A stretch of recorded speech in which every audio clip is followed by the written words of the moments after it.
Hello' মোৰ মৰমৰ ছাত্ৰ ছাত্ৰীসকল, আজি আমি লৈ আহিছোঁ তোমালোকৰ বাবে 2019 ফাইনেল কোৱেশ্চন।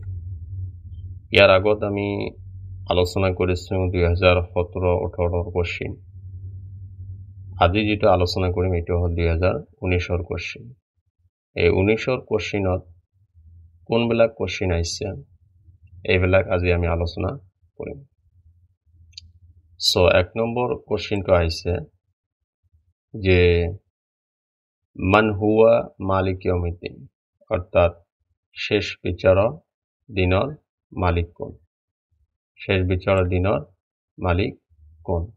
আমি জানো যে শেষ বিচাৰৰ দিনৰ মালিক হল আল্লাহ।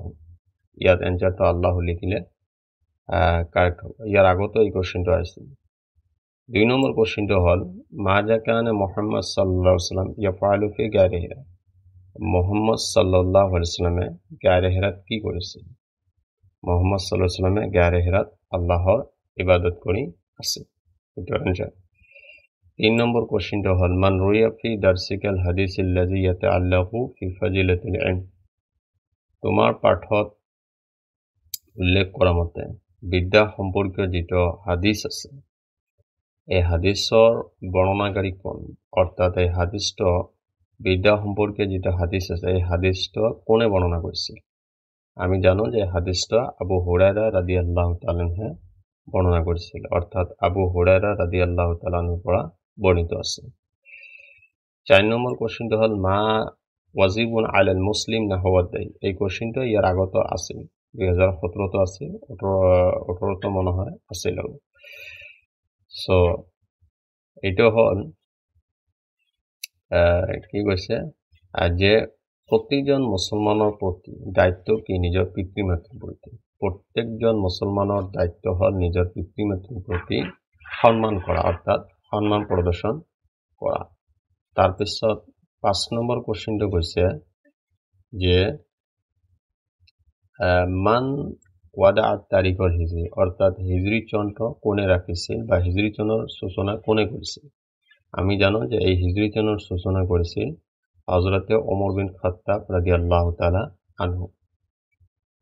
6 নম্বর কোশ্চেনটা হল হাল আলিমাতিল ইবনাতু আলা মা তালাতুল উম্মু, অর্থাৎ ছোৱালীজনীৰ মায়ে ছোৱালীজনীৰ পৰা যেটো কৰ্ম বিচাৰিছিল, যেটো কাম বিচাৰিছিল এই কৰ্মখিনি বা এই আমলখিনি ছোৱালীজনীয়ে কৰিছিল নে না?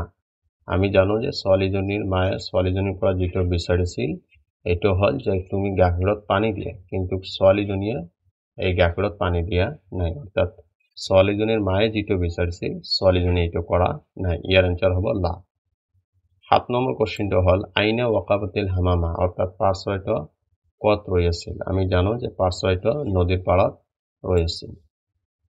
তাৰপিছত 8 নম্বৰ কোশ্চেনটা হল 8 নম্বৰ কোশ্চেনটা হল যে মাজা ক্বালাতিন নামলাতু লিনাফসিহা। পৰুৱাটোৱে, নামলা মানে পৰুৱা, পৰুৱাটোৱে মনে মনে কি কৈছিল?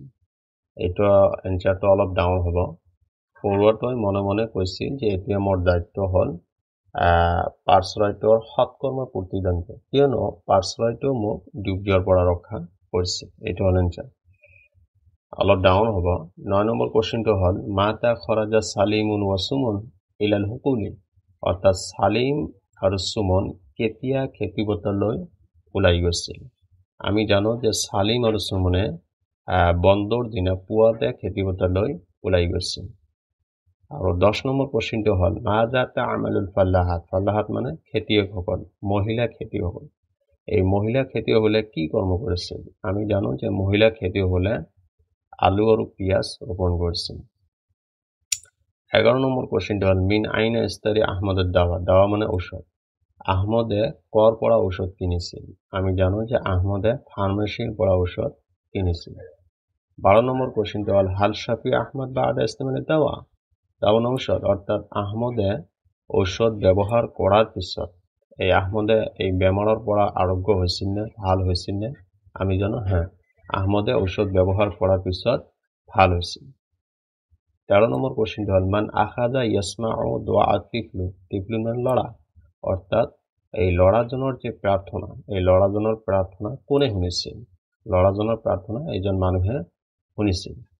14 নম্বর কোশ্চেনটা হল কাম উজরাতুল ইকামাতি ইয়াউমিয়ান লি হুজরতি বিসারিরিন ওয়াহিদিন, অর্থাৎ এটা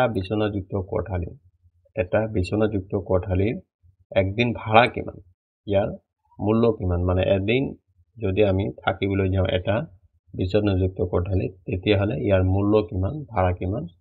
আমি পাঠত উল্লেখ কোৱা মতে এইটো হ'ল 900 টকা। 900 টকা ভাড়া। তাৰপিছত 15 নম্বৰ কোশ্চেনটো হ'ল মাল হাকিমু হাকামা বিহিল আৰ্ণব, অৰ্থাৎ আৰ্ণব মানে শহাপহু।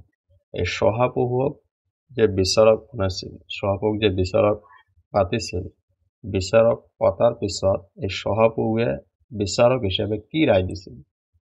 শহাপহুৱে বিচাৰক হিচাপে ৰায় দিছিল, সিদ্ধান্ত দিছিল যে বাঘটোৱে মানুহজনক খাব পাৰে। এইটো হ'ল এনচাৰ। সো কোশ্চেনবোৰ আমি আলোচনা কৰিলোঁ। ইয়াৰ পিছত আমি এনচাৰবিলাক চাই ল'ম। এনচাৰবিলাক চিৰিয়েল ৱাইজত দিয়া আছে ইয়াত, ঠিক আছে। এইবিলাক গোটেইখিনি আলোচনা কৰিলে ভিডিঅ'টো অলপ ডাঙৰ হৈ যায়, গতিকে মই জাষ্ট খুবেই সংক্ষিপ্ত আকাৰত শ্বৰ্টলি আলোচনা কৰিছোঁ, যাতে সময়খিনি কম লাগে আৰু। কাৰণ বিস্তাৰিতভাৱে আলোচনা কৰিবলৈ হ'লে সময়ৰ প্ৰয়োজন হয়, ভিডিঅ'টো অলপ ডাউন হৈ যাব আৰু তোমালোকৰ এইটো কি হ'ব, অলপ বৰিং লাগিব। গতিকে আমি মানে শ্বৰ্টলি এইটো আলোচনা কৰিছোঁ। সো এইটো হ'ল এনচাৰ। প্ৰথম যে কোশ্চেন যে আছিল, কোশ্চেনৰ এনচাৰ আল্লাহ, কেৱল আল্লাহ লিখিলে হৈ গ'ল। আর 2 নম্বর কোশ্চেনের যেটা আছে যে মাজা কানা মুহাম্মদ সাল্লাল্লাহু আলাইহি ওয়াসাল্লাম ইয়াফআলু ফি গায়রিহিরা, মুহাম্মদ সাল্লাল্লাহু আলাইহি ওয়াসাল্লাম গায়রিহির কি করছিল, ইবাদত করছিল। এইটা হল অ্যানসার। কোনোবাই যদি খালি এইটাও লেখে তথাপিও রাইট হবে। আর 3 নম্বরের অ্যানসার হল আবু হুরায়রা রাদিয়াল্লাহু তাআলা আনহু। 4 নম্বরের অ্যানসার আল বিররু, একেবারে শর্টলি করা আছে, ঠিক আছে। তারপিছত 5 নম্বরের অ্যানসার হল উমর বিন খাত্তাব রাদিয়াল্লাহু তাআলা আনহু। আৰু 6 নম্বৰৰ কোশ্চেনটো এই গোটেই কোশ্চেনৰ লগত মিল আছে, এইখিনি গোটেই কোশ্চেনৰ লগত মিল আছে। এইটো হ'ল মেইন এনচাৰ। কোনোবাই যদি এইটো লেখে তথাপিও এনচাৰখিনি ৰাইট হ'ব। তাৰপিছত 7 নম্বৰ কোশ্চেনটো